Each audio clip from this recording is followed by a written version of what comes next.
안녕하세요. 와인비서 가드니아입니다.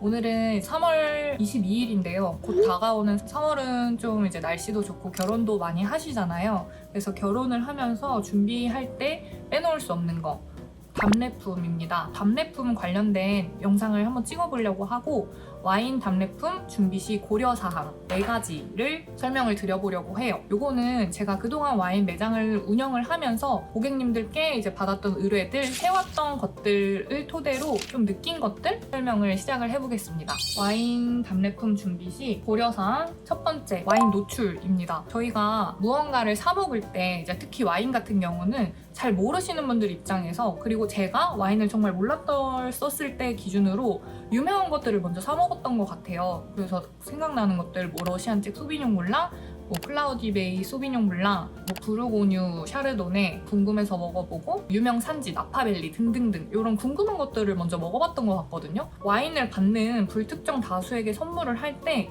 요거를 고려를 안 할 수가 없더라고요. 어느 정도는 그래도 유명한 것들로 하는데 완전 검색이 안 나오는 애들은 배제를 하는 방향에서 이제 추천을 드려왔었어요. 그 다음에 두 번째, 와인 가격입니다. 와인 가격이 이제 준비하시는 분들은 원하는 그 선이 있으세요. 예를 들어 3만 원대, 5만 원대, 아니면은 30병 토탈 예산 100만 원 이런 식으로 딱 정해져 있는 분들이 대부분이거든요. 그런 이유가 예를 들어 결혼식 같은 경우는 식대비에 맞춰서 준비를 하시고, 조금 더 크게 축의를 받으시거나 축하를 받으신 분들이 말 그대로 답례의 개념으로 선물을 하시다 보니까 가격에 맞춰서 의뢰를 주시는데, 그러면은 저는 그 가격에 맞춰서 일단은 리스트를 한번 짜보지만 짠 다음에 1차적으로 검색을 해요. 이 와인이 얼마로 검색이 되는지.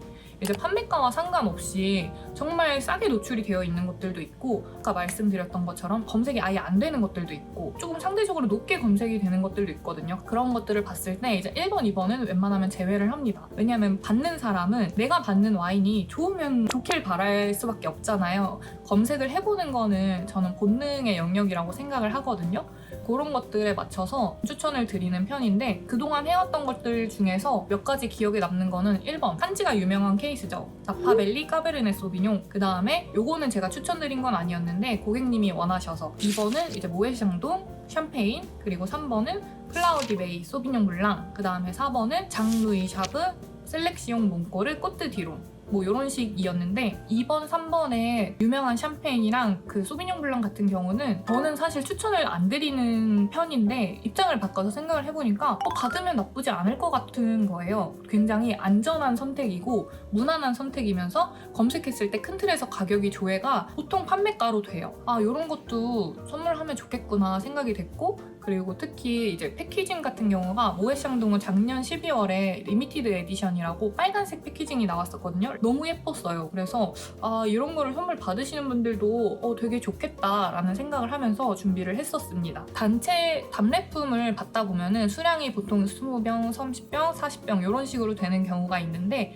수량이 많아지면 많아질수록 수입사에서 약간의 할인율을 조금 요구를 해볼 수가 있어요. 그럴 경우는 약간 덜 유명한 친구들이 할인율이 조금 높은 편입니다. 두세 가지 정도로 큰 틀에서, 하나는 유명한 거, 하나는 할인율이 좋은 거, 하나는 좀 감각적이거나 레이블이 예쁜 거, 이런 식으로 큰 틀에서 나눠서 추천을 드립니다. 그 다음에 3번, 와인 포장인데요. 선물을 하는 와인이어서 그냥 알병으로 드리기에는 조금 그래요. 그래서 포장을 예쁘게 하는 것도 하나의 고려사항이 되는데, 제 매장 같은 경우는 뭐 신부님의 드레스 같은 화사한 느낌의 이제 드레스를 연상케 하는 포장이 있고, 그 다음에 정말 깔끔한 브라운 종이 가방을 넣어서 깔끔한 느낌으로 가는 게 있고요. 세 번째는 종이봉투에다가 와인 설명이랑 메시지 카드만 클립으로 꽂아서 아주 심플하게 나가는 경우가 있어요. 세 가지의 장점이 모두 달라서 이런 거는 내가 어떤 거를 추구하는지, 내가 어떤 스타일인지에 따라서 갈리는 것 같아요. 그래서 보통 상담을 받고 결정이 되는 편이고, 마지막 4번, 안전하고 확실한 와인 배송입니다. 포장이 되어 있는 와인을 운반을 하는 거예요. 첫 번째로는 포장이 망가지지 않는 게 굉장히 중요합니다. 포장이 그대로 유지된 상태로 이동이 되어야 하고, 이런 답례품 포장 같은 경우는 근거리는 직배송 혹은 퀵으로 배송이 되어야 하고요. 픽업을 하실 경우는 이제 안내를 해드려요. 그런 식으로 이제 하면 되고, 무조건 택배로 보내야 하는 경우는 화사한 신부님을 연상케 하는 포장은 조금 힘든 편이에요. 그런 것들은 좀 상담 후에 양해를 구해서 서로 조율을 하고 진행이 되는 편입니다.